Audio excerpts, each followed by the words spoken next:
You're standing at the bottom of a darkened staircase in your own home. It's 3 a.m. and you've woken to use the bathroom.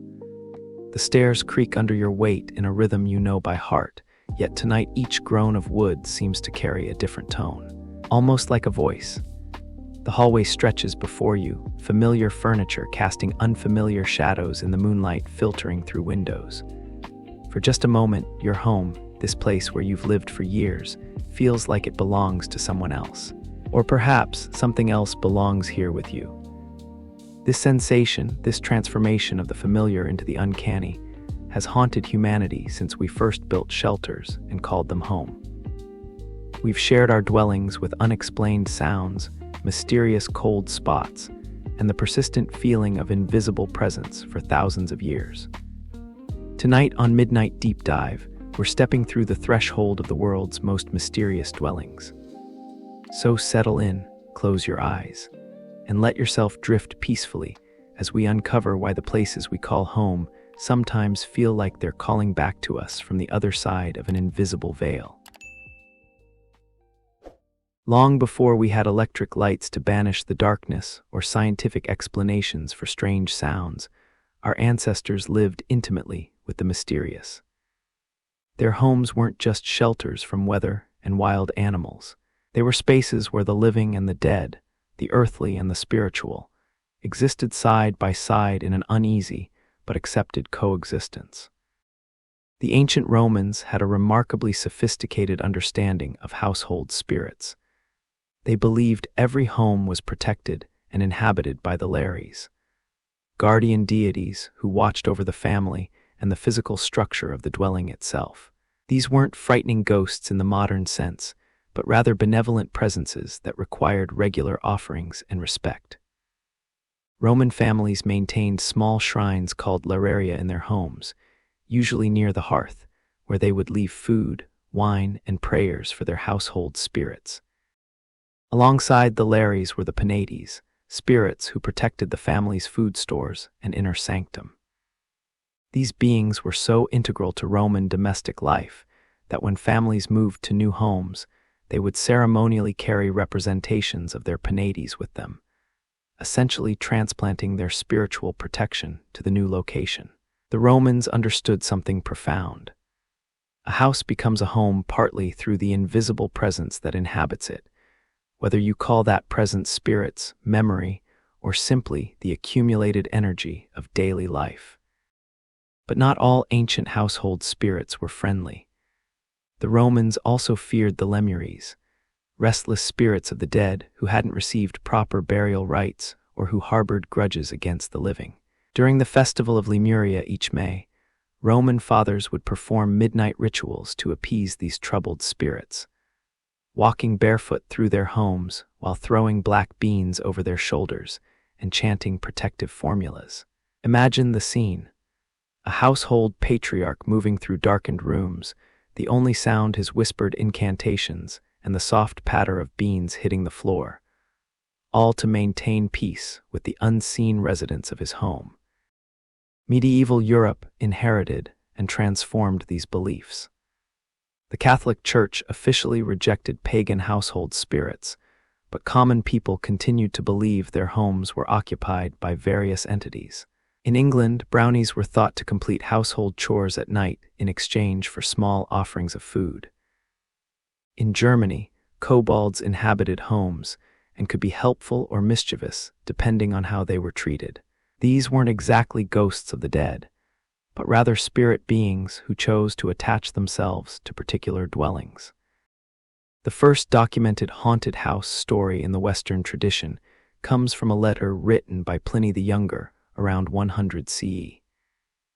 He describes a house in Athens that no one would rent because of its reputation. According to Pliny, a ghostly old man in chains would appear at night, rattling his shackles through the rooms. The philosopher Athenodorus, intrigued rather than frightened, rented the house specifically to investigate. He sat up writing one night when the ghost appeared and beckoned him to follow. The spirit led him to the courtyard, then vanished. Athenodorus marked the spot, and the next day, authorities dug there to find a skeleton in chains, presumably a murder victim whose body had been hidden. After proper burial rites, the haunting ceased. This ancient story contains elements that would become standard in haunted house narratives for the next 2,000 years. The reputation that makes a property undesirable, the brave investigator, the ghost with unfinished business, and the resolution through discovering and addressing some past injustice. It also establishes the idea that hauntings have causes, that spirits remain in houses for reasons, not randomly. In China, the concept of ancestral spirits watching over family homes was central to domestic life. Ancestor tablets were kept in homes, and regular offerings ensured that deceased family members remained benevolent protectors rather than becoming hungry ghosts. Spirits who, neglected by the living, might cause trouble or misfortune. The physical house was seen as a bridge between the world of the living and the realm of ancestors, with the threshold, hearth, and doorways being particularly significant as places where these worlds touched. Japanese culture developed the concept of yurei, spirits of the dead who remain in the physical world due to powerful emotions like rage, sorrow, or desire for revenge. Unlike Western ghosts, which might appear as misty figures, yurei were often depicted as having long black hair, white burial clothing, and no feet, floating above the ground. Many yurei stories center on homes, murdered wives haunting the rooms where they died, mothers unable to leave the houses where they gave birth, or betrayed lovers returning to family estates. What's remarkable about these ancient beliefs is their universality. Cultures separated by vast distances and with no contact with each other all developed similar ideas, that houses could be inhabited by invisible presences, that the dead might remain attached to their former homes, that proper rituals could appease troubled spirits, and that certain spaces within a dwelling, thresholds, hearths, corners, held special spiritual significance. These weren't superstitions in the dismissive modern sense. They were sophisticated attempts to explain and cope with genuine human experiences. The sounds houses make at night, the emotional attachments we form to spaces, the way memory seems to saturate places where significant events occurred, and the universal human intuition that the places we live continue to hold something of all who lived there before. There's something about a Victorian mansion that immediately suggests haunting. Perhaps it's the asymmetrical turrets reaching toward gray skies, the ornate wooden trim that casts intricate shadows, or those tall, narrow windows that seem to watch like eyes. The architecture itself feels alive, breathing with memory and secrets. But this association between certain architectural styles and the supernatural isn't accidental. It's the result of deliberate design choices that tap into deep psychological responses to space, light, and proportion. The Victorian era, spanning roughly from 1837 to 1901, coincided with a massive surge in interest in spiritualism, death rituals, and the afterlife. The Gothic revival movement in architecture deliberately evoked medieval churches and castles, creating homes that felt ancient and mysterious even when newly built. Architects like Augustus Pugin and Charles Barry designed residences with pointed arches, steep gables, dark wood paneling, and elaborate ornamentation that created exactly the atmosphere we now associate with haunted houses. But why do these architectural features affect us so profoundly?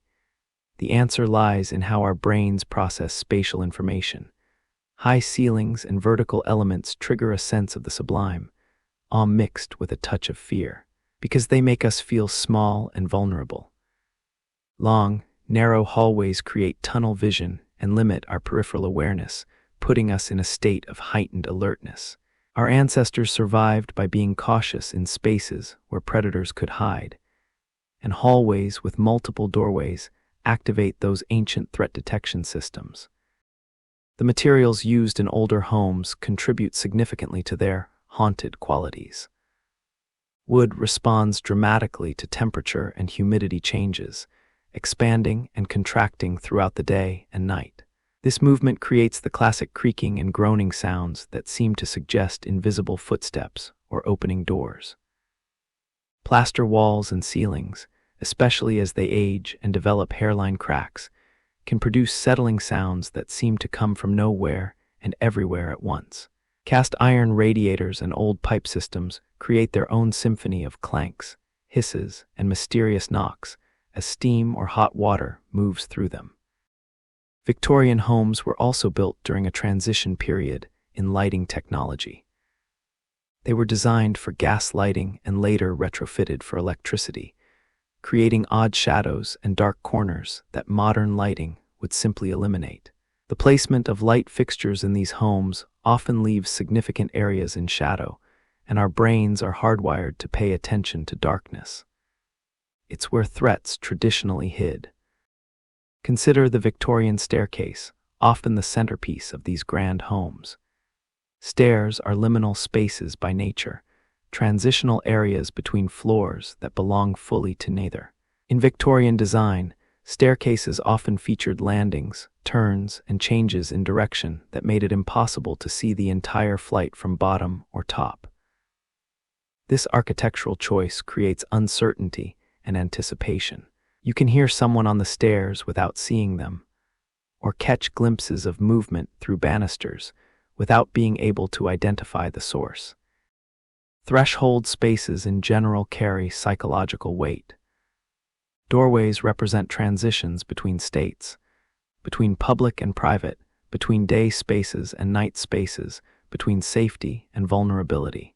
Older homes often had more doorways, more distinct rooms, more moments of crossing from one defined space to another. Each threshold is a moment where the brain resets its understanding of environment and potential threats. The use of mirrors in Victorian homes adds another layer of psychological complexity. Large mirrors were status symbols, but they also create visual confusion. Doubling spaces, showing you parts of rooms you can't directly see, and occasionally reflecting movement at the edge of your vision that makes you think someone else is present. Our brains sometimes struggle to immediately distinguish between what we're seeing directly and what we're seeing reflected, creating momentary disorientation that can feel uncanny. Basement and attic spaces in older homes were often deliberately separated from the main living areas. Steeper stairs, lower ceilings, rougher finishes. These spaces feel different because they are different, designed for storage and utility rather than comfort.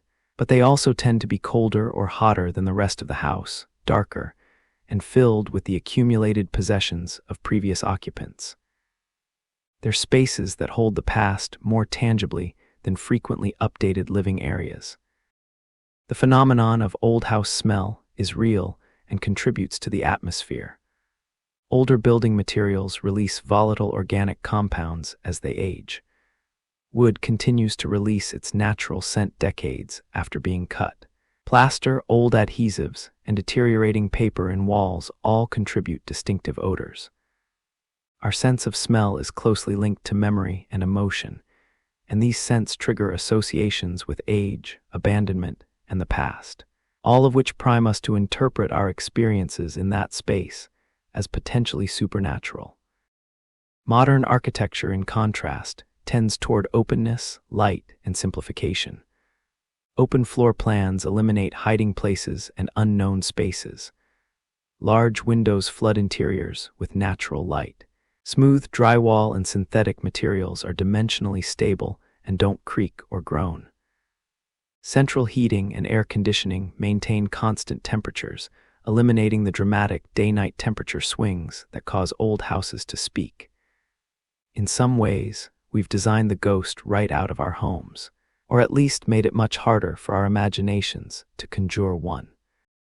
But perhaps what makes Victorian and older architectural styles feel haunted is simpler. They were designed during eras when people lived more intimately with death. Wakes were held in parlors, bodies were prepared at home, mourning periods were elaborate and extended. These houses held death as well as life, and their design reflected that dual purpose. The shadows and hidden spaces weren't bugs. They were features, creating appropriate atmospheres for the full range of human experience, including grief, mystery, and contemplation of mortality.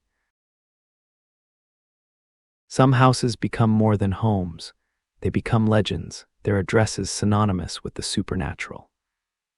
These famous haunted houses capture public imagination precisely because they're ordinary spaces where extraordinary claims have been made, places where the boundary between the everyday and the impossible seems unusually thin.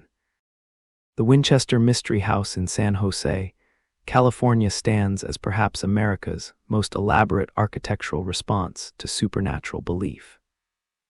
Sarah Winchester, heiress to the Winchester rifle fortune, began construction on the house in 1884 and continued building for 38 years until her death in 1922. The result is a labyrinthine mansion with approximately 160 rooms, 2,000 doors, 10,000 windows, 47 stairways, 47 fireplaces, 13 bathrooms, and 6 kitchens, many of which lead nowhere or serve no practical purpose. Legend claims that after the deaths of her infant daughter and husband, Sarah consulted a Boston medium who told her she was cursed by the spirits of all those killed by Winchester rifles. To appease these spirits and confuse evil ghosts, she was supposedly advised to continuously build and never stop. Whether this story is true or was embellished over time remains debated, but the house itself is undeniably strange. Staircases rise to ceilings, doors open onto walls or sheer drops to the ground floor, and the layout seems designed to disorient anyone attempting to navigate it. What's psychologically fascinating about the Winchester house is how it embodies grief and guilt in architecture. Whether or not Sarah believed in ghosts, she was clearly processing profound loss. The endless construction gave her purpose and control in a life that had been struck by tragedy. The maze-like design could represent her mental state, or perhaps an attempt to create a physical puzzle complex enough to match the emotional puzzles she couldn't solve. Visitors report feeling disoriented and uneasy, which makes sense in a house designed to have that exact effect. The Amityville horror case represents the most commercially successful haunted house story in American history, though its relationship with truth remains controversial. In November 1974, Ronald DeFeo Jr. murdered 6 members of his family in their home at 112 Ocean Avenue in Amityville, New York. 13 months later, the Lutz family moved in and lasted only 28 days before fleeing, claiming the house was possessed by malevolent supernatural forces. Their story, as told in Jay Anson's 1977 book and the subsequent film, included green slime oozing from walls and ceilings, swarms of flies in winter, demonic pig-like creatures with glowing red eyes, and invisible forces that lifted and moved furniture. George Lutz claimed to wake every night at 3:15 a.m., the approximate time DeFeo committed the murders. The house supposedly had a hidden red room in the basement that wasn't shown in the original blueprints. Subsequent investigation revealed that many details were likely fabricated or exaggerated. The Lutzes later admitted to collaborating with their lawyer on the story. William Weber, DeFeo's defense attorney, stated that he and the Lutzes created this horror story over many bottles of wine.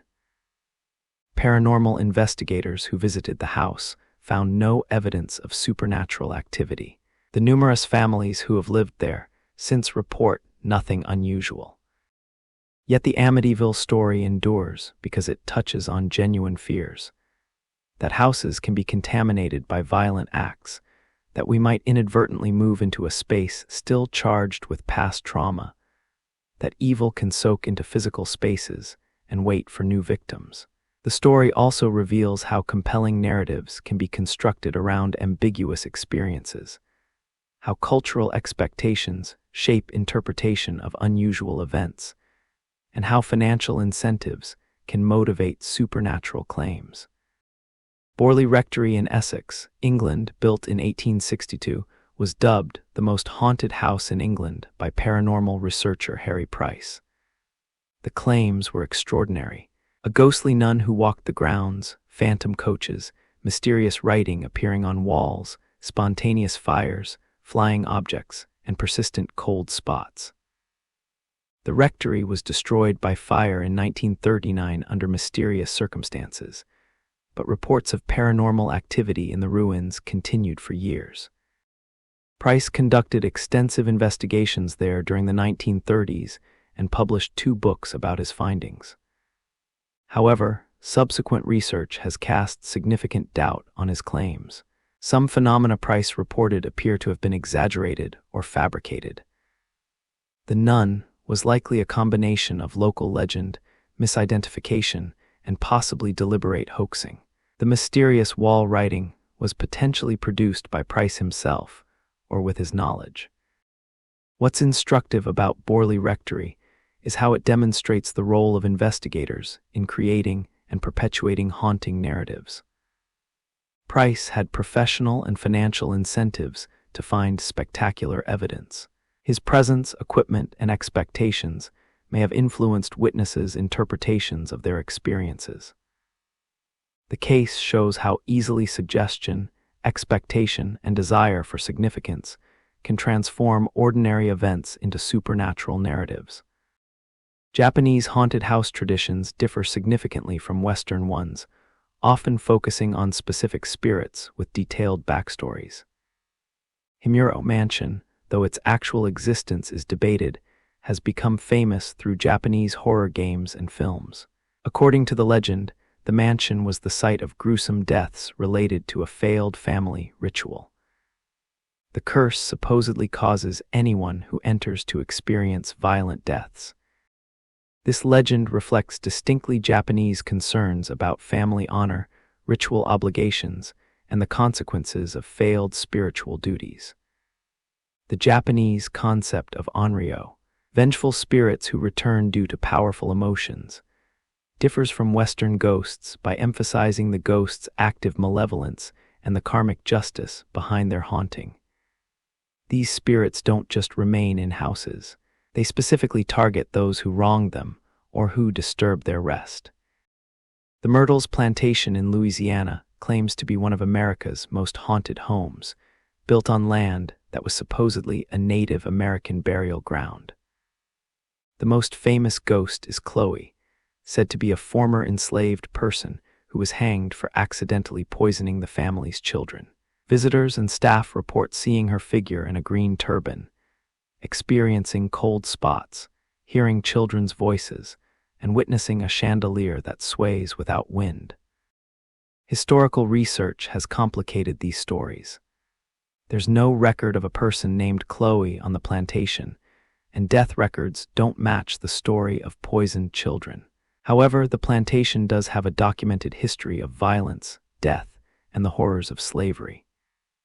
In cases like this, the actual history may be more disturbing than the ghost stories, and the supernatural narratives might serve as more palatable ways to acknowledge and process the real traumas that occurred in these spaces. What unites these famous haunted houses is their ability to capture imagination and become larger than their physical spaces. They become repositories for our collective anxieties about the past, about violence and death, about whether places can hold memory and trauma. Whether the supernatural claims are true, exaggerated, or fabricated, these houses serve important psychological and cultural functions. They're spaces where we can safely explore our fears about mortality, evil, and the unknown. There's a specific type of fear that arises not from obvious threats, but from the familiar becoming strange. Sigmund Freud explored this sensation in his 1919 essay, Das Unheimliche, usually translated as the uncanny. The German word is particularly meaningful. Heimlich means homely or familiar, while unheimlich means the opposite. Yet Freud noted that through usage, Heimlich had also come to mean something hidden or secret. The uncanny, then, is when the hidden aspect of the familiar suddenly reveals itself. This psychological concept perfectly captures the essence of haunted house experiences. Your home is the most familiar place in your existence. You know its sounds, smells, shadows, and rhythms intimately. Yet this very familiarity makes any deviation feel profound and unsettling. When your brain notices something that doesn't match its detailed model of your environment, it pays attention intensely. That attention can transform innocuous events into seemingly supernatural experiences. The psychology of home perception changes dramatically between day and night. During daylight hours, your familiar environment is fully visible. Sounds are contextualized by outdoor activity, and your brain operates in a mode that expects normalcy. At night, your visual information is limited. Sounds become harder to place and identify, and your brain shifts into a more vigilant mode that served our ancestors well when nighttime presented genuine threats. This shift involves the amygdala, your brain's threat detection system, becoming more active during darkness. Evolutionary psychology suggests this makes perfect sense. For most of human history, nighttime was when we were most vulnerable to predators. Your ancestors who stayed alert during darkness had better survival rates. So when you hear an unexplained sound in your house at 2 a.m., your brain is following ancient programming that says unidentified sounds in darkness equals potential danger. Children experience home spaces differently than adults, which helps explain why childhood memories often include supernatural encounters that seem less credible in retrospect. Children's brains are still developing their ability to distinguish between imagination and reality, between internal thoughts and external perceptions. The magical thinking common in childhood means that children are more likely to attribute agency and intention to inanimate objects and unexplained events. Additionally, children have less contextual knowledge about how houses work. An adult might hear a bang and think thermal expansion in the pipes, while a child hears the same sound and their brain, lacking that explanatory framework, fills in the gap with imagination. Perhaps someone or something moving through the walls. Children also have less control over their environment, which can create anxiety that manifests as supernatural beliefs.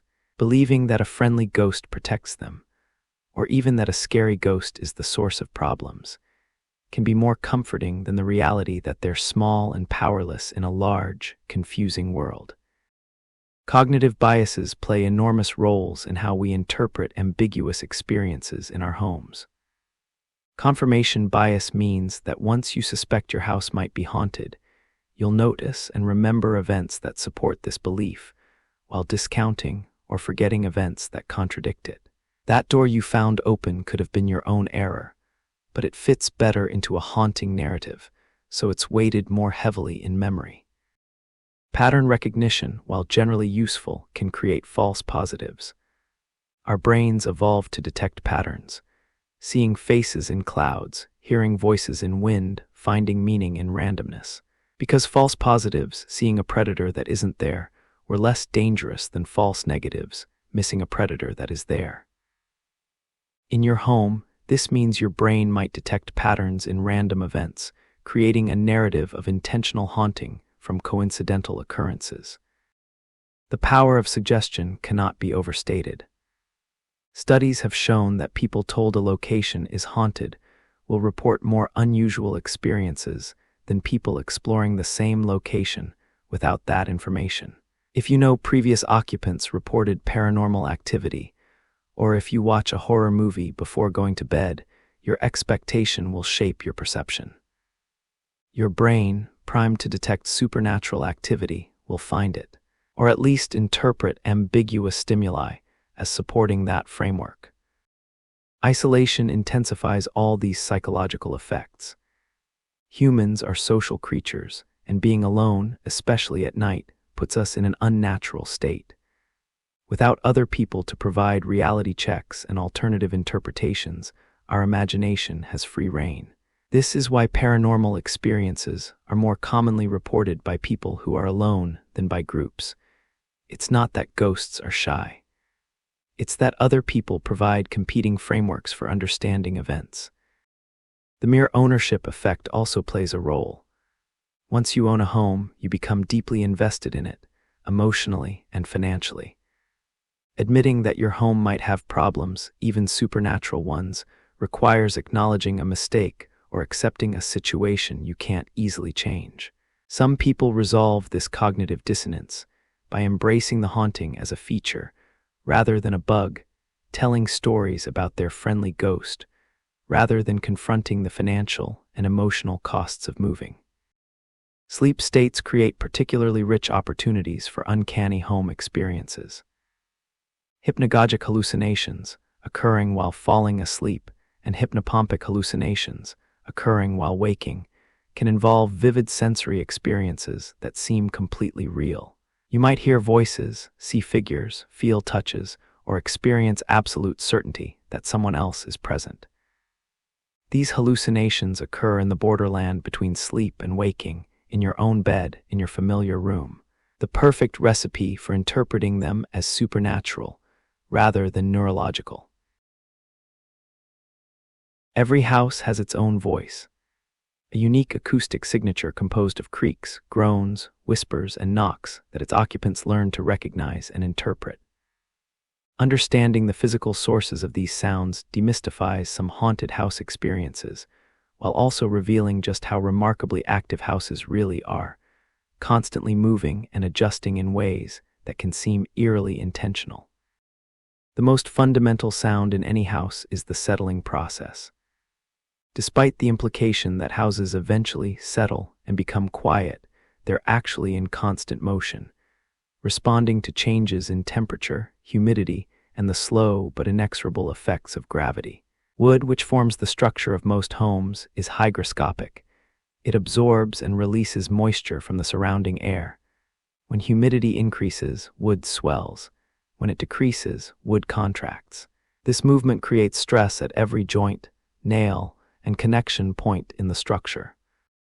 These stresses build gradually throughout the day and night, then suddenly release in a sharp crack or groan. The sound can be surprisingly loud and seem to come from no identifiable source because it's traveling through the entire structure. What's particularly eerie is that these stress release events often occur at predictable times, typically during the transition from the warm afternoon to the cooler evening, or during the early morning hours as the house shifts from night cold to day warmth. This timing makes the sounds seem purposeful, as if something is walking through the house on a schedule. Thermal expansion affects more than just wood. Metal pipes, especially older copper plumbing, expand when hot water runs through them and contract as they cool. This movement against the rigid clamps that hold pipes in place creates ticking, tapping, and sometimes loud bangs. Radiators and heating ducts make similar sounds as they heat up and cool down. These sounds can echo through the hollow spaces in walls, appearing to move through the house or emanate from unexpected locations. The acoustic properties of empty versus furnished rooms dramatically affect how sound behaves in a house. Empty rooms have hard, reflective surfaces that create echoes and resonance. Sound waves bounce off walls, floors, and ceilings multiple times before dissipating, which can make a single sound seem to have multiple sources or last much longer than it actually does. This is why empty houses often sound haunted. They amplify and transform sounds in ways that furnished spaces don't. Conversely, furnished rooms absorb sound, but they can also transmit it in unexpected ways. Large pieces of furniture can act as acoustic baffles, channeling sound in particular directions. Hollow spaces within walls can function as inadvertent speaking tubes, carrying sounds from one part of the house to another through unexpected paths. You might hear a conversation or footsteps that seem impossibly close when they're actually occurring 2 rooms away, transmitted through the hidden plumbing chase or ductwork.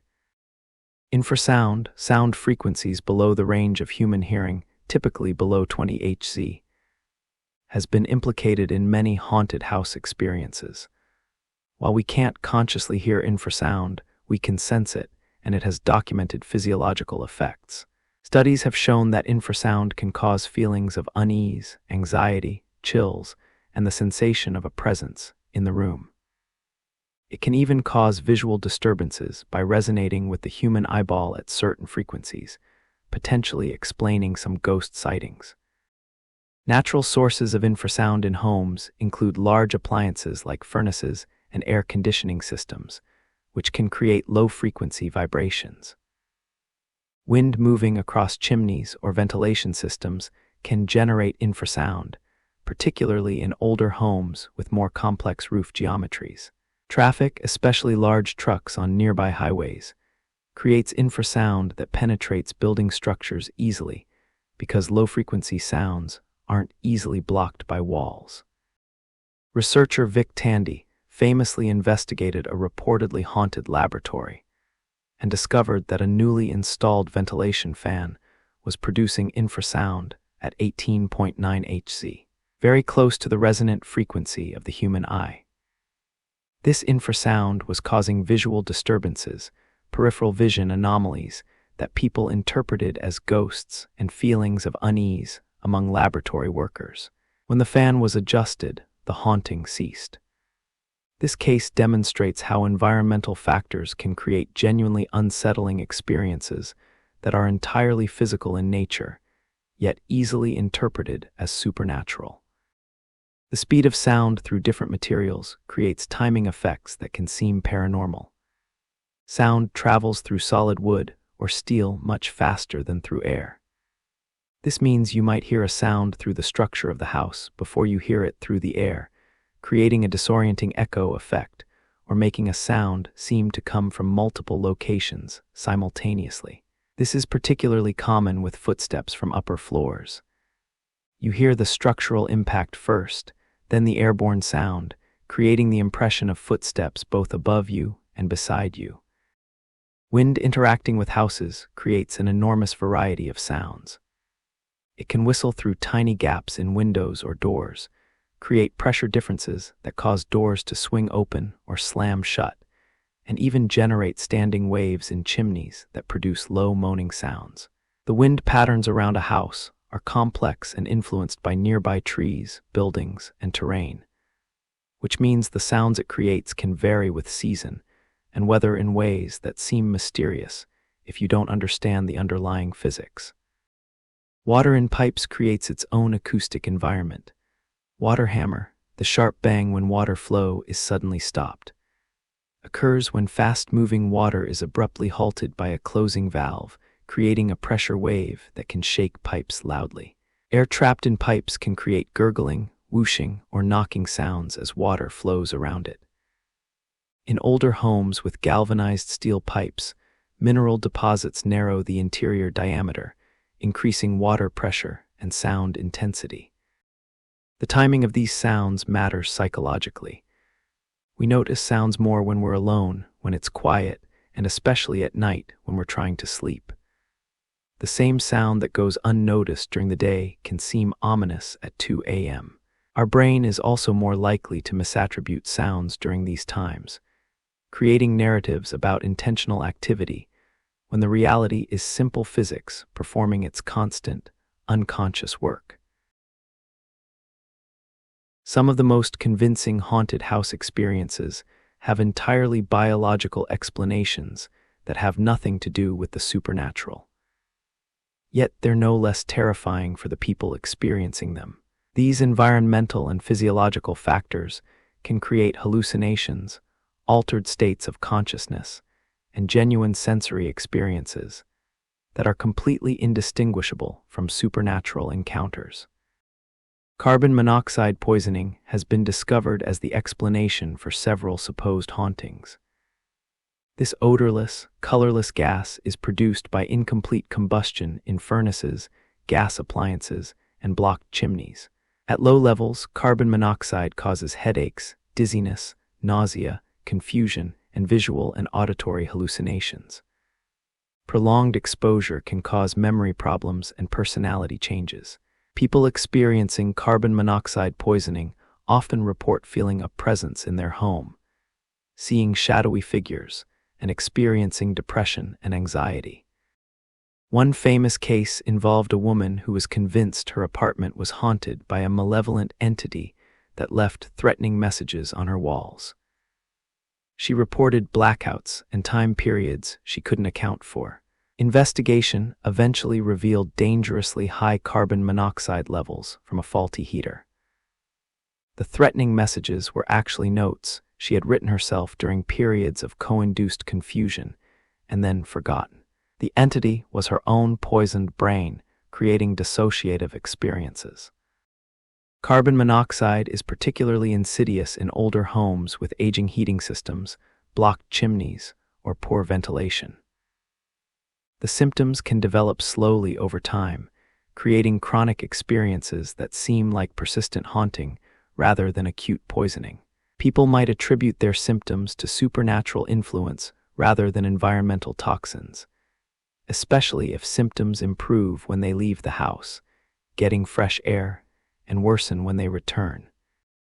Mold and fungal contamination create another category of neurological effects that can be mistaken for paranormal experiences. Certain molds, particularly Stachybotrys chartarum, black mold, produce mycotoxins that affect the central nervous system. Exposure can cause cognitive impairment, mood changes, hallucinations, and chronic fatigue. These effects develop gradually and can persist as long as exposure continues. Mold thrives in damp conditions, water damage, poor ventilation, high humidity. Exactly the conditions often found in old houses that are also commonly reported as haunted. The musty smell of mold itself can trigger psychological associations with decay and death, priming people to interpret their experiences in supernatural terms. Someone living in a mold-contaminated environment might experience genuine cognitive changes, emotional volatility, and even sensory distortions, while simultaneously breathing in constant reminders of decay and deterioration. Electromagnetic fields, EMFs, represent one of the most studied potential environmental factors in haunted house experiences. Some researchers, particularly Michael Persinger, have proposed that unusual electromagnetic fields can directly affect brain activity, particularly in the temporal lobes, causing feelings of presence, fear, and even complex hallucinations. Persinger's God helmet experiments claimed to reliably induce mystical experiences through targeted magnetic field stimulation. While Persinger's work has been criticized and his specific claims are disputed, there is evidence that electromagnetic fields affect human biology. We know that strong magnetic fields can induce electrical currents in neural tissue. The question is whether the field strengths commonly found in domestic environments are sufficient to cause the reported effects. Older homes with outdated wiring, improper grounding, or high-current appliances can have unusual electromagnetic field patterns. Some paranormal investigators measure EMF specifically because of the theory that ghosts either produce or are attracted to electromagnetic anomalies. Skeptics point out that unusual EMF readings might explain ghost experiences rather than proving ghost presence. The fields themselves affecting perception rather than detecting invisible entities. Sleep paralysis provides a biological explanation for one of the most terrifying types of haunted house experiences. Waking unable to move while sensing a malevolent presence in the room. During REM sleep, your brain paralyzes your voluntary muscles to prevent you from acting out your dreams. Sometimes this paralysis persists for seconds or even minutes after you regain consciousness, creating a state where you're mentally awake but physically immobilized. Sleep paralysis is often accompanied by vivid hallucinations. The most common is the sensation of a presence in the room, often malevolent or threatening. People report seeing shadowy figures, feeling pressure on their chest as if someone is sitting on them, hearing footsteps or voices, and experiencing intense fear. These hallucinations feel absolutely real because your brain is still partially in a dream state, while your conscious awareness is awake. The experience is terrifyingly consistent across cultures and throughout history. Medieval Europeans called it being hag-ridden and believed a witch or demon was sitting on the sleeper's chest. In Newfoundland, the old hag tradition describes the exact same experience. In Japanese culture, it's called kanashibari and attributed to spirits. The phenomenon is universal because it's based in human neurobiology, but every culture interprets it through their particular supernatural framework. Sleep paralysis is more likely to occur when sleeping on your back, during periods of sleep deprivation, with irregular sleep schedules, and during times of high stress. All conditions that might be more common when someone moves into a new home or is already anxious about potential haunting. The bedroom setting means these experiences become haunted bedroom narratives rather than random nightmares. Hypnagogic and hypnopompic hallucinations occur in the borderlands between waking and sleeping. Hypnagogic hallucinations happen as you're falling asleep. Hypnopompic ones occur as you're waking up. These can involve any sensory modality: seeing figures or lights, hearing voices or music, feeling touches, even smelling odors. They occur in your actual environment, unlike dreams, which create their own settings, making them incredibly convincing as real events.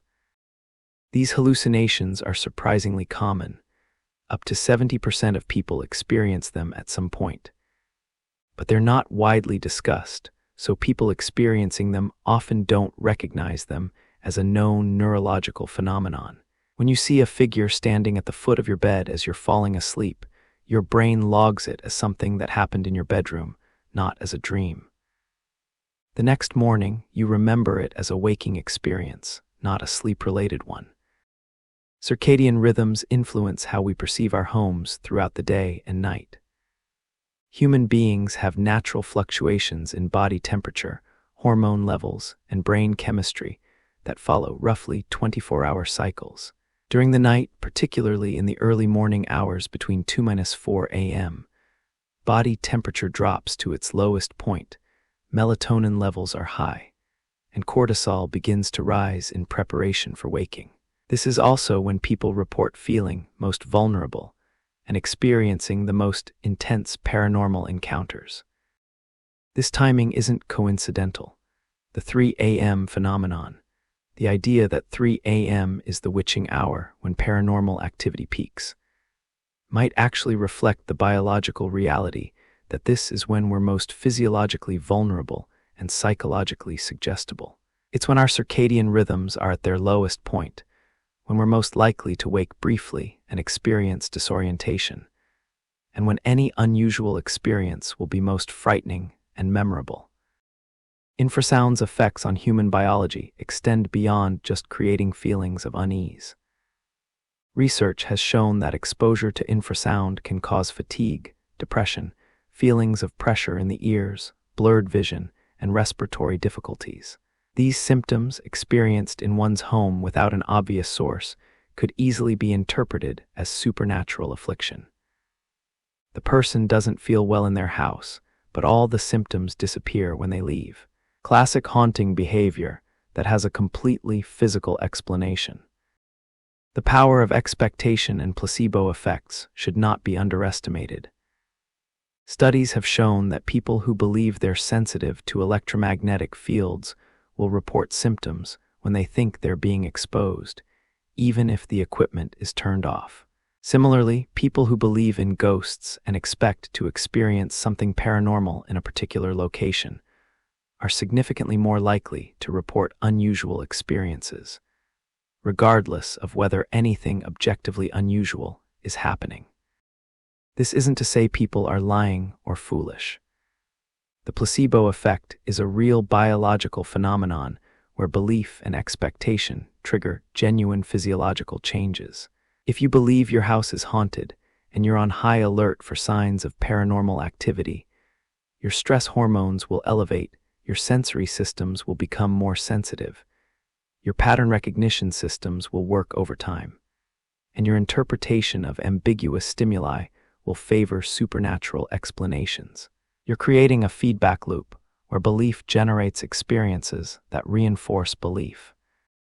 What's particularly fascinating about all these environmental and biological factors is that they can create clustering effects that make haunted house experiences seem more credible.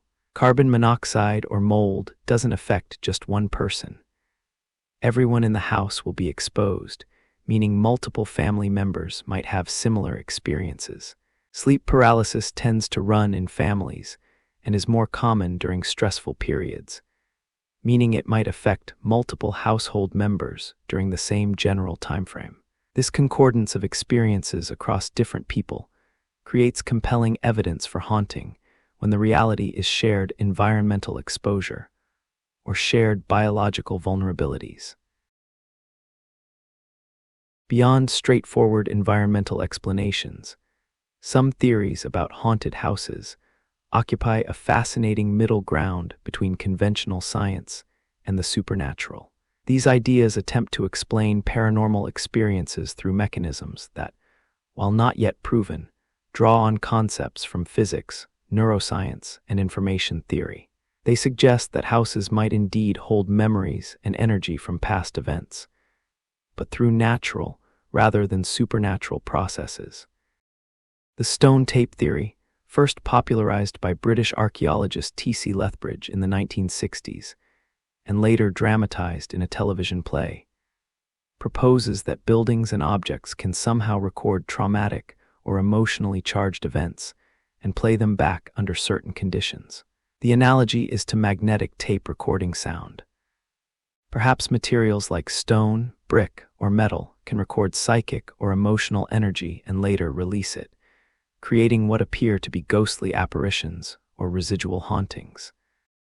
The mechanism typically proposed involves the crystalline structure of certain materials, particularly quartz, which is present in many building materials including concrete, brick, and stone. Quartz has piezoelectric properties. It generates electrical charges under mechanical stress and vice versa. The theory suggests that intense emotional or physical energy during traumatic events might create electrical patterns in the crystalline structure of building materials, and that these patterns might be read by sensitive individuals later, manifesting as ghostly experiences. While intriguing, the stone tape theory faces significant scientific challenges. There's no evidence that materials can store complex information like images or sounds through these mechanisms, and no demonstrated way that this information could be retrieved by human consciousness. The energy requirements and information density would be enormous. However, the theory persists partly because it provides a framework for understanding residual hauntings, repetitive paranormal phenomena that seem to be recordings of past events rather than intelligent interactions.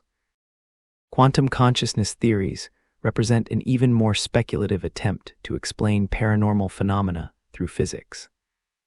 Some researchers, most notably Roger Penrose and Stuart Hameroff, have proposed that consciousness might involve quantum processes occurring in cellular structures called microtubules.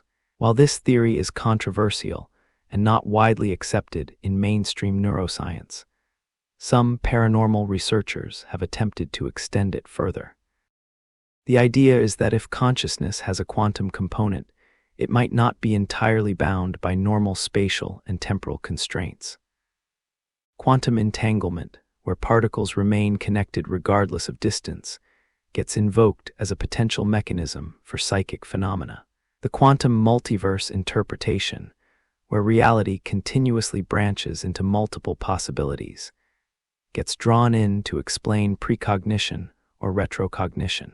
These extensions are highly speculative and not supported by the original researchers, but they represent attempts to ground paranormal experiences in emerging scientific frameworks. The concept of place memory or psychometry suggests that locations and objects can somehow retain impressions of past events and emotions. Many cultures throughout history have believed this. The idea that battlefields remain charged with the energy of conflict, that murder sites carry traces of violence, or that beloved family heirlooms hold the essence of their previous owners. Some psychics and sensitives claim they can touch objects or enter spaces and receive information about past events through these residual impressions. From a neuroscience perspective, this might relate to our own memory systems rather than external storage. Spaces trigger associative memories, not just for individuals who experienced events there, but potentially through subtle environmental cues that affect everyone. A room where something terrible happened might have permanent stains, specific odors, acoustic properties, or other physical changes that unconsciously trigger negative emotions in subsequent occupants. These subtle cues might activate pattern-matching systems in the brain that generate vivid imagery and emotional experiences that feel like accessing stored memories in the location itself. Environmental recording hypotheses suggest that natural phenomena might create records of past events without invoking anything supernatural. Researchers like Albert Budden have proposed that electromagnetic fields might interact with human neurophysiology in ways that create false memories or hallucinations that incorporate elements from the past. The mechanism would involve electromagnetic fields triggering temporal lobe activity that accesses the brain's imaginative and memory systems, with environmental cues shaping the content. Some researchers have investigated geomagnetism's potential role in paranormal experiences. The Earth's magnetic field varies by location and fluctuates over time. Some studies have found correlations between geomagnetic anomalies and reported paranormal experiences. The theory is that unusual magnetic fields might affect brain function in ways that produce hallucinations or altered states of consciousness. Buildings constructed with certain materials or in certain locations might interact with geomagnetic fields in unusual ways. Michael Persinger's research into temporal lobe activity and electromagnetic fields suggested that specific patterns of magnetic stimulation could trigger experiences of presence, mystical states, and even detailed hallucinations. While his specific claims about being able to reliably induce these experiences have been challenged by replication attempts, the general principle that magnetic fields can affect neural activity is well established. The challenge with all these theories is distinguishing causation from correlation and determining whether they explain paranormal experiences or simply describe them in different language. Saying electromagnetic fields trigger temporal lobe activity that generates hallucinations, and saying electromagnetic fields attract ghosts might describe the same experience from different frameworks. The question is whether one framework is more useful, testable, or explanatory than the other. Information theory perspectives on haunted houses suggest that buildings might serve as complex information storage and processing systems in ways we don't fully understand. Buildings collect and channel electromagnetic energy, acoustic energy, thermal energy, and more. They're full of systems, electrical, plumbing, HVAC, that create fields and flows. The interaction between these systems, the people who inhabit the spaces, and the environment creates patterns of extraordinary complexity. Perhaps what we call haunting is an emergent property of this complexity. Patterns that arise from the interaction of many systems that appear to have agency or intelligence, but actually represent complex feedback loops. This wouldn't require supernatural explanations, but it would suggest that buildings are far more active and responsive than we typically acknowledge. The smart home of the future might reveal that houses have always been smart in ways we didn't recognize. The psychological reality of these theories matters regardless of their physical validity. If someone believes their house holds memories of past traumas, that belief shapes their experience of the space. The house becomes a container for projected emotion, feared history, and imagined experience. This isn't dismissive. The psychological reality is genuine and can have real effects on well-being, decision-making, and quality of life. What's valuable about these middle ground theories is that they take experiences seriously while attempting to find natural rather than supernatural explanations. They acknowledge that something real is happening. People are having genuine experiences while searching for mechanisms that could be studied, tested, and understood. Whether houses truly record and play back past events remains unproven, but the search for natural explanations helps us understand both our environments and ourselves more deeply. The field of paranormal investigation represents a fascinating cultural phenomenon, an attempt to apply scientific methods to experiences that may not be amenable to scientific study. From Victorian spiritualists to modern ghost hunting teams equipped with sophisticated electronics, investigators have tried to capture evidence of haunting, to measure the immeasurable, and to prove what many believe but few can demonstrate. The history of paranormal investigation begins in the late 19th century with the founding of the Society for Psychical Research in London in 1882. This was an era of tremendous scientific progress, and educated Victorians believed that if electricity, radio waves, and X-rays could be discovered and measured, perhaps the spirits of the dead could be as well. The society brought together respected scientists, philosophers, and researchers to investigate mediums, hauntings, and other paranormal claims with rigorous methodology. Early investigators like Harry Price, who studied Borley Rectory and many other supposedly haunted locations, established protocols that paranormal investigators still reference today. Price used tools like thermometers to detect cold spots, still cameras positioned for long exposures to capture apparitions, and careful documentation of witnesses' experiences. He also, as later analysis revealed, sometimes manipulated evidence or allowed his expectations to bias his interpretations. Problems that continue to plague paranormal research. The tools of ghost hunting have evolved dramatically with technology. Modern investigators arrive at supposedly haunted locations with arsenals of electronic equipment. EMF, electromagnetic field. Meters detect fluctuations in electromagnetic radiation, based on the theory that ghosts either generate or disturb electromagnetic fields. Digital thermometers and thermal imaging cameras identify cold spots. Digital audio recorders capture EVP, electronic voice phenomena, sounds that investigators interpret as spirit communications.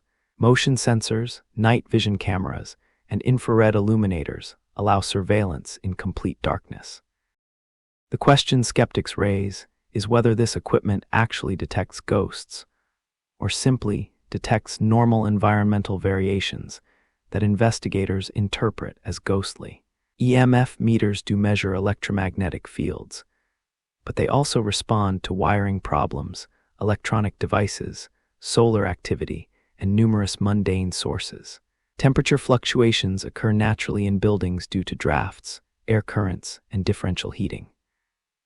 Background noise captured on audio recorders might be radio interference, distant sounds, or artifacts of the recording process rather than spirit voices.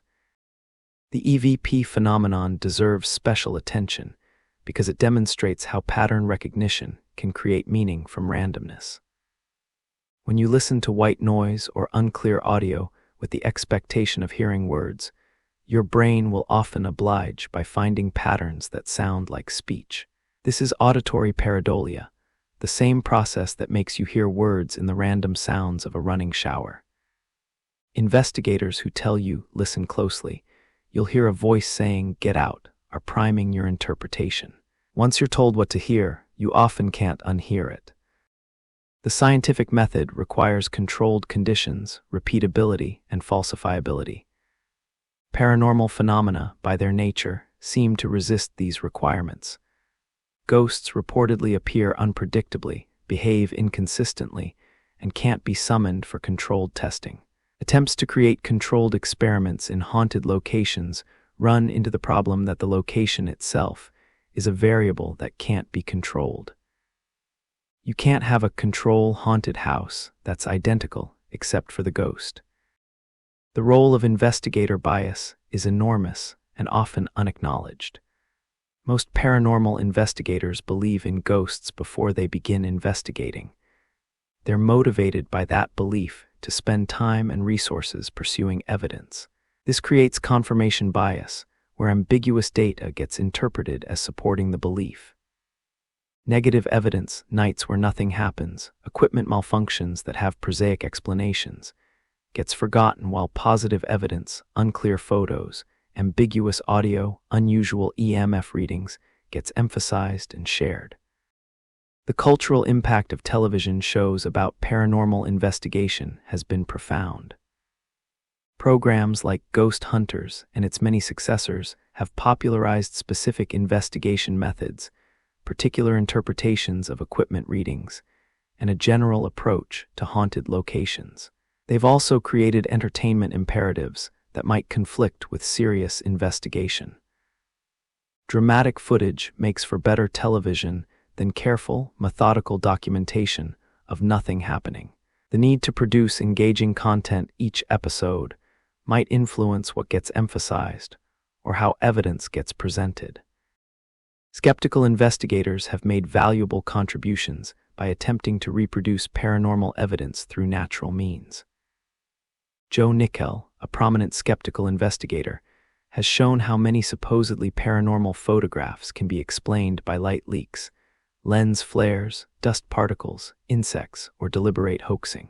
His work demonstrates the importance of understanding photography and optics when evaluating visual evidence of ghosts.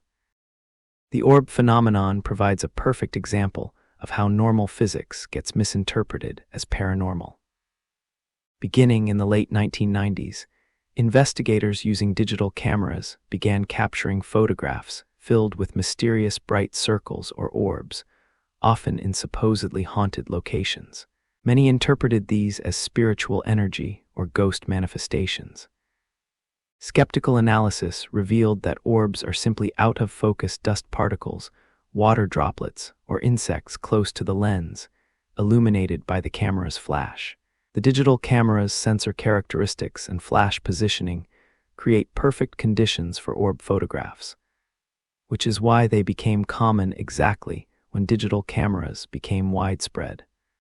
Some researchers have attempted to approach paranormal investigation with more rigorous scientific methodology. Dean Radin and others at the Institute of Noetic Sciences have conducted statistical analyses of anomalous experiences, looking for patterns and correlations rather than trying to capture individual ghosts on camera.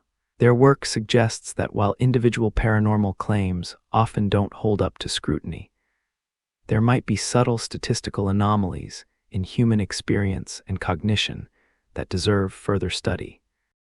The challenge is that even rigorous research into paranormal phenomena faces prejudice from mainstream science.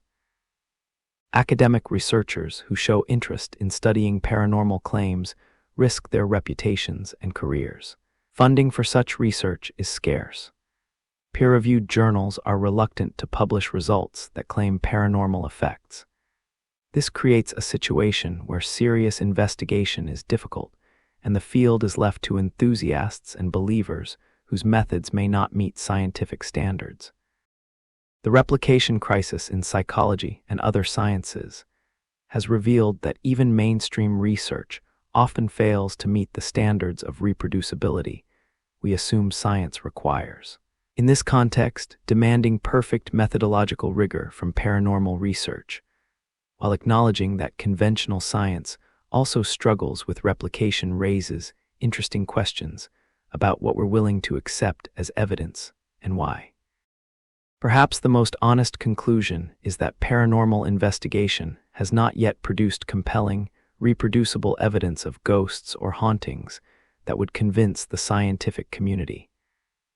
This doesn't prove ghosts don't exist. Absence of evidence isn't evidence of absence. But it does suggest that if ghosts exist, they're either very rare, very subtle, or don't interact with physical reality in ways our instruments can detect. The search continues, driven by human experiences that feel profound and real, even when they resist conventional explanation or validation. The experience of living with the dead, of sharing space with spirits, of considering one's home potentially occupied by invisible residents. These aren't universal in their interpretation or emotional valence. Different cultures have developed radically different relationships with the idea of haunted dwellings, from welcoming to terrified, from sacred to mundane. Understanding these variations reveals how much culture shapes our experience of the supernatural and what we consider normal or terrifying in our domestic spaces.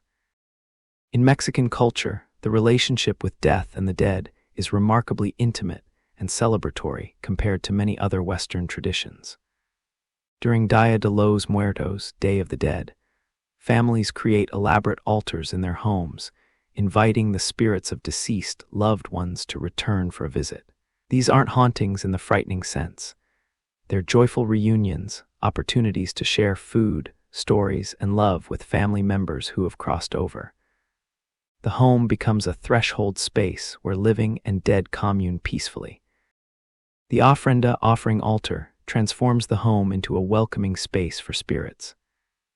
Families include photographs of the deceased, their favorite foods and drinks, candles, marigolds, which guide spirits with their bright color and scent, and personal items. The underlying belief is that death doesn't end relationships or family bonds. The dead remain part of the family structure, returning annually to the places they lived and loved. This cultural framework means Mexican homes aren't haunted in the sinister sense. They're occupied by loving presence rather than threatening ghosts. This relationship with death extends throughout the year, not just during Dia de los Muertos. Many Mexican families maintain small shrines to deceased relatives in their homes permanently, with candles, photographs, and religious imagery creating sacred domestic spaces. The dead are invoked for guidance, protection, and blessing. Rather than fearing spiritual presence in the home, families might feel comforted by it, believing their ancestors watch over them and protect the household. Asian cultures offer diverse perspectives on haunted dwellings that differ significantly from Western ghost stories. In Chinese tradition, ancestor veneration means maintaining shrines or tablets in the home, specifically to house the spirits of deceased family members. These ancestors are expected to remain involved in family affairs, requiring respect, offerings, and consultation on important decisions. The presence of ancestral spirits in the home isn't haunting. It's proper familial piety. However, Chinese tradition also recognizes hungry ghosts, spirits who lack living descendants to care for them or who died improperly. These wandering ghosts are genuinely feared and considered dangerous, particularly during Ghost Month, the 7th lunar month. During this time, families perform rituals to appease these troubled spirits, and certain activities, moving house, getting married, swimming, are traditionally avoided. The distinction between welcomed ancestral spirits and feared hungry ghosts shows how the same culture can hold complex, even contradictory beliefs about spiritual presence in domestic spaces. Japanese ghost traditions include yurei, spirits bound to physical locations by powerful emotions, usually rage, sorrow, or revenge. Many yurei stories center on homes, particularly the locations of profound suffering. Unlike Western ghosts who might simply haunt, yurei are often depicted as actively malevolent, seeking to harm the living or drag them into death. The movie, The Grudge, popularized these concepts internationally, though it sensationalized what are often subtle, psychologically complex traditional stories.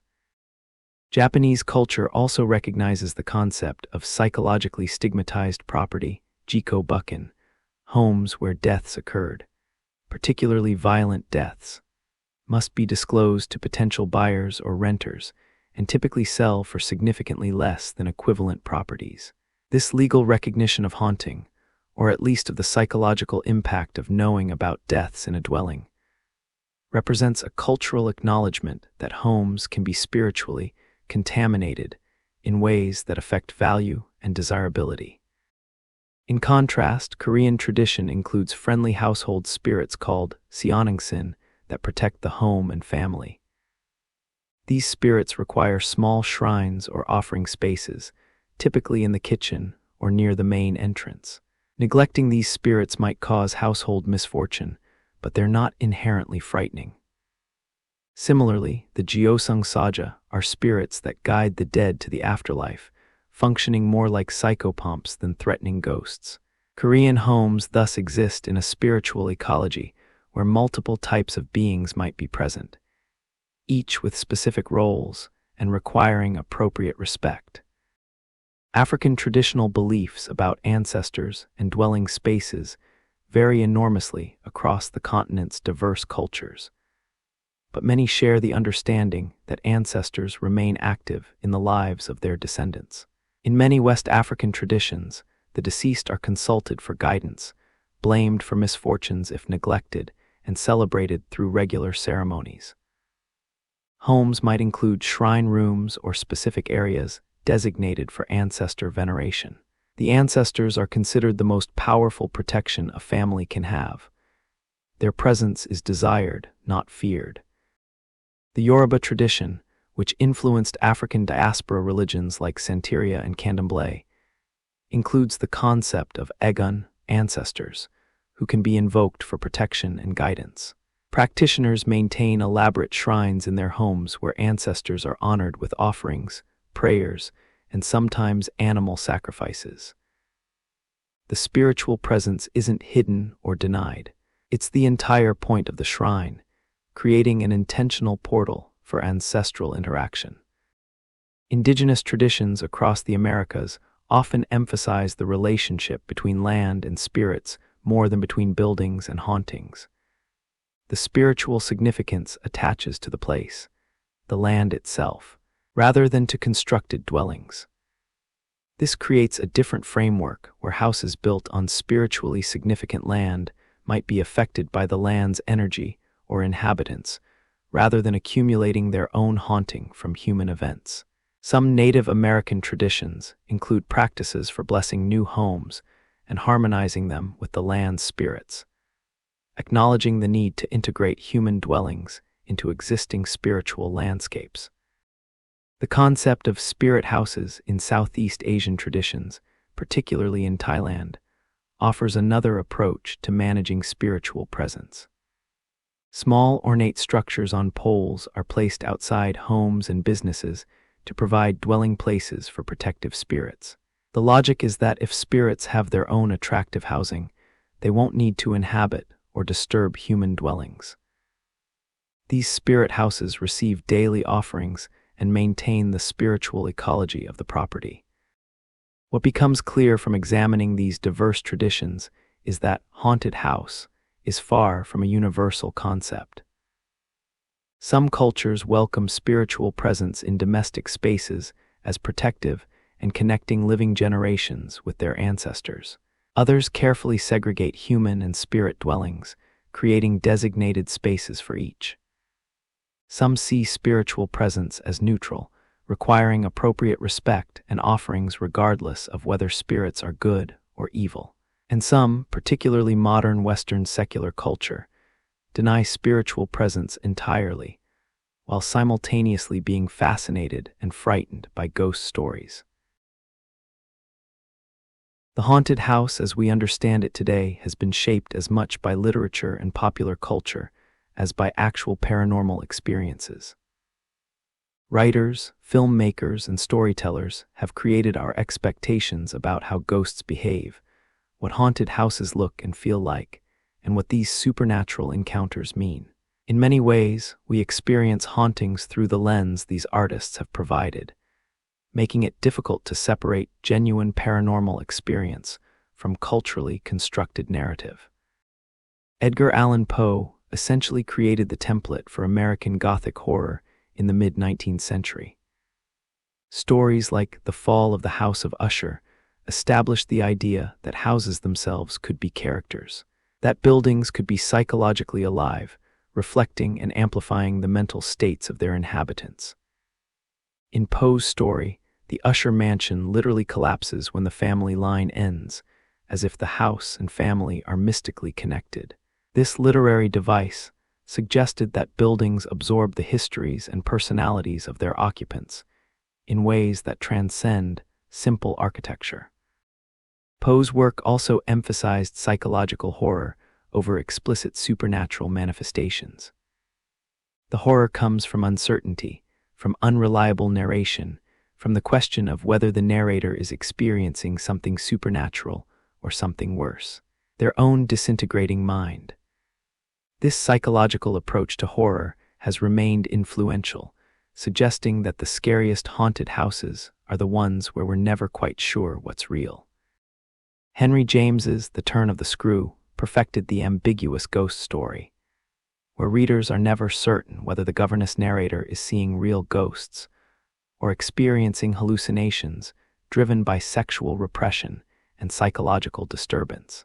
This ambiguity makes the story more disturbing than straightforward ghost tales because it denies readers the comfort of certainty. The haunted house becomes a space of radical uncertainty where reality itself is unstable.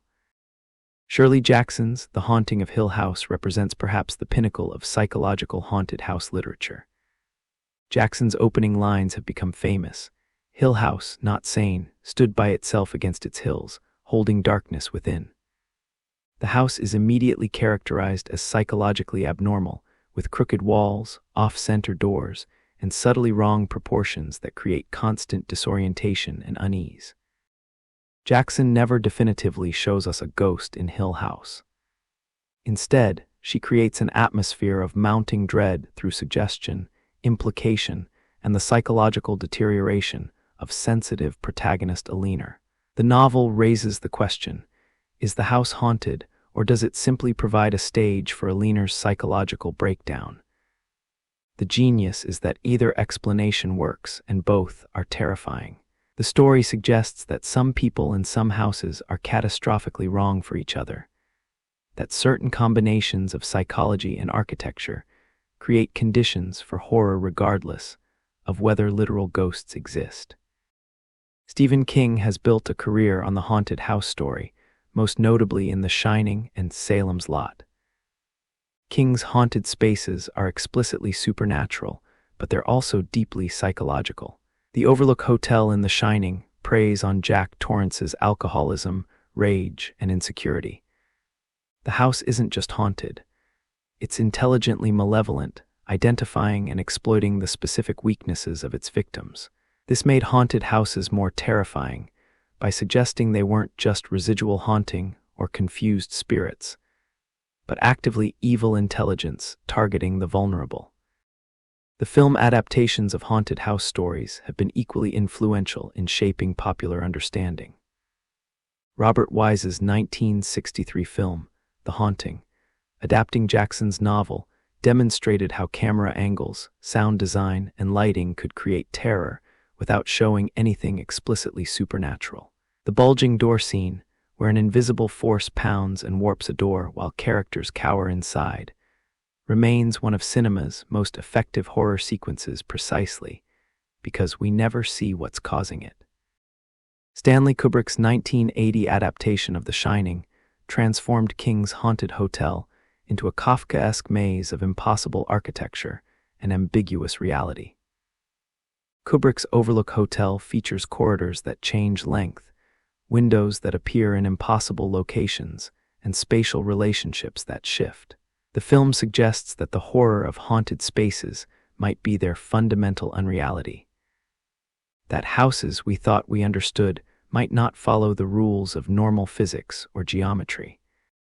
The Japanese horror wave of the late 1990s and early 2000s, particularly films like Ringu and Ju-on, remade in America as The Ring and The Grudge, introduced new concepts of haunting to Western audiences. These films featured ghosts that were not bound to single locations, but could spread like contagion. Ghosts driven by such pure rage that they corrupted any space they touched. And the idea that some deaths were so terrible they created permanent spiritual contamination that could spread to anyone who encountered it. The found-footage horror film, Paranormal Activity, brilliantly exploited modern technology and surveillance culture. By presenting itself as authentic footage from security cameras in a suburban home, it grounded supernatural horror in utterly mundane domesticity. The scares came from watching time-lapse footage of a bedroom at night, waiting for the subtle movements that suggested invisible presence. This approach suggested that modern technology might finally be able to capture evidence of haunting, while simultaneously using that technology for entertainment purposes that blurred the line between documentation and fiction. Television has provided perhaps the most sustained exploration of haunted houses through shows like The Haunting of Hill House and American Horror Story, Murder House. These long-form narratives can develop complex relationships between characters and haunted spaces, exploring how living with supernatural presence affects psychology, family dynamics, and identity over time. They've also popularized the idea of trauma houses, dwellings that don't just happen to be haunted, but are specifically contaminated by the terrible events that occurred in them. Ghost hunting reality shows, despite their questionable authenticity, have created widely shared expectations about how hauntings manifest and how they should be investigated. Millions of people now expect hauntings to involve EMF fluctuations, EVP recordings, temperature drops, and visible orbs in photographs. All concepts popularized by these shows. In this way, entertainment media has created the very framework through which people interpret their own experiences, making it nearly impossible to separate authentic, paranormal experience from culturally constructed expectation. The haunted house attraction industry represents another cultural phenomenon where people voluntarily seek out simulated supernatural terror. Halloween haunted houses, year-round horror attractions, and extreme haunts create elaborate environments designed to frighten and disorient. These commercial experiences teach us what haunted houses should look and feel like: dark corridors, unexpected sounds, figures jumping from shadows, shaping our expectations about real hauntings. Video games have also contributed to haunted house culture, particularly survival horror games like Silent Hill, Resident Evil, and PT. The canceled Silent Hill's demo that became legendary despite being only a playable teaser. These games place players directly in the experience of navigating hostile, supernatural architecture, creating first-person terror that lingers long after gameplay ends. The interactivity makes the horror more personal than passive film watching, potentially affecting how players later experience anxiety in real dark houses or unfamiliar spaces. Literature and media haven't just reflected cultural beliefs about haunted houses, they've actively created them. The shadowy Victorian mansion, the malevolent supernatural intelligence, the specific investigation methods, the expectation of dramatic visual phenomena. All these elements have been constructed through cultural storytelling and then fed back into how people interpret their own experiences. We've culturally decided what haunted houses should be like, and then we experience them accordingly. After all the history, science, psychology, and culture we've explored, a fundamental question remains. What's it actually like to live in a house you believe is haunted? How do people negotiate daily life in spaces they perceive as occupied by the invisible, the uncanny, or the overtly supernatural? The answers reveal something profound about human adaptability, meaning-making, and our relationship with mystery. Many people who believe their homes are haunted choose to stay rather than flee. This might seem contradictory. Why remain in a situation that causes fear or unease? The reality is more complex than horror movies suggest. For some, leaving isn't financially feasible. Moving costs money, and haunted houses are notoriously difficult to sell, especially if the haunting becomes public knowledge. Laws vary by jurisdiction, but many places require disclosure of stigmatizing factors, including rumored hauntings, which can dramatically affect property values. But financial constraint doesn't fully explain why people stay. Many report developing a kind of peaceful coexistence with their home's peculiarities. The strange sounds become familiar. The cold spot in the hallway becomes just how that hallway is. The sense of presence becomes almost companionable rather than threatening. Humans are remarkably adaptable, and what initially terrifies us can become normalized through repeated exposure without harm. Some people find comfort in believing their homes are occupied by benevolent spirits. A widow who feels her late husband's presence might interpret mysterious events as signs that he remains near, watching over her and their home. Parents who have lost children sometimes report sensing their presence in the child's former room, and they embrace this rather than fear it. In these cases, the haunted house becomes a bridge between life and death, a space where love persists beyond mortality. The supernatural presence isn't threatening. It's precious, a connection maintained against all odds. This psychological reframing can be deeply therapeutic. Grief is one of the most challenging human experiences, and believing that our loved ones remain in some form can ease the pain of loss. The haunted house becomes a shared space where living and dead maintain relationships.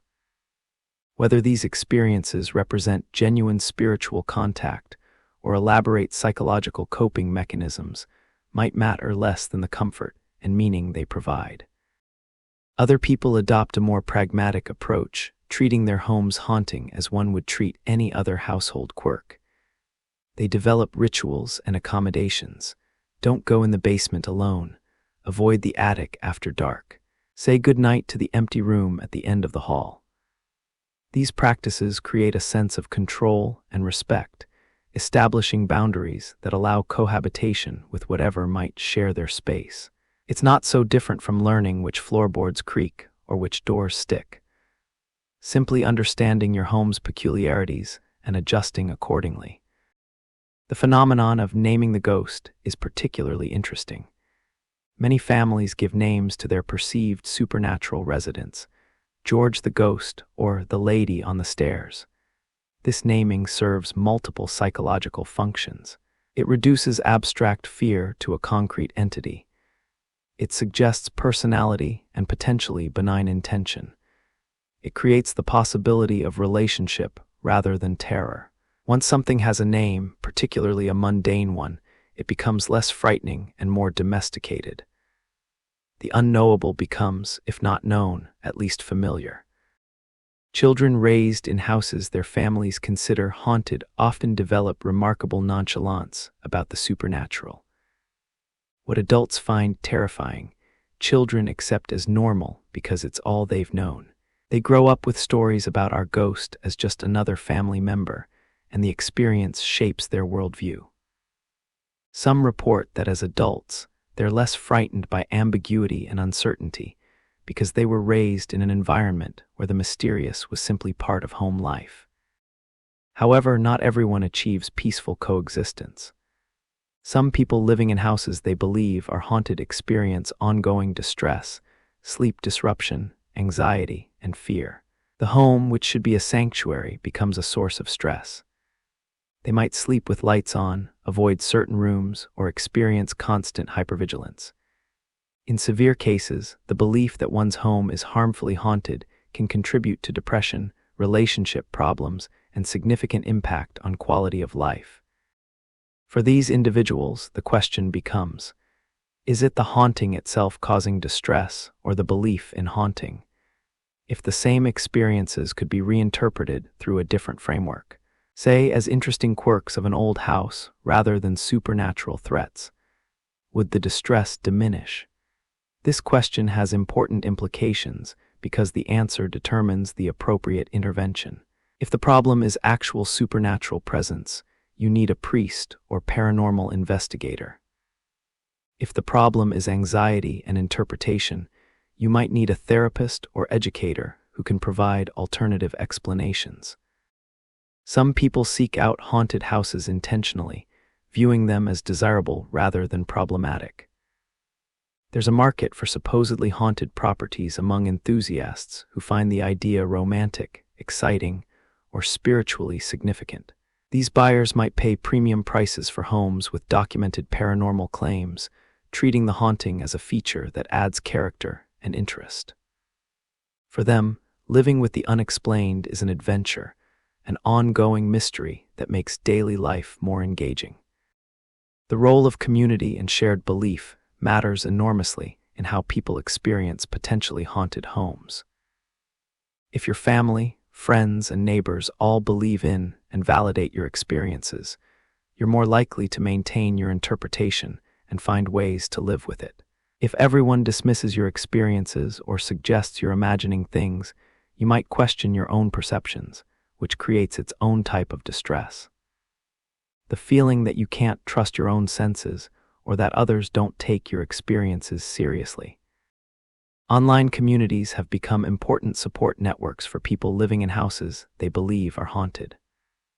Forums, social media groups, and websites dedicated to paranormal experiences provide spaces where people can share stories, compare experiences, and receive validation without judgment.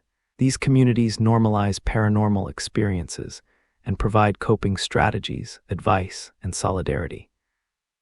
They create shared language and understanding around experiences that mainstream culture often dismisses or ridicules. The decision to publicize or keep private a house's supposed haunting involves complex considerations. Public disclosure might attract unwanted attention. Curiosity seekers, paranormal investigators, or media coverage.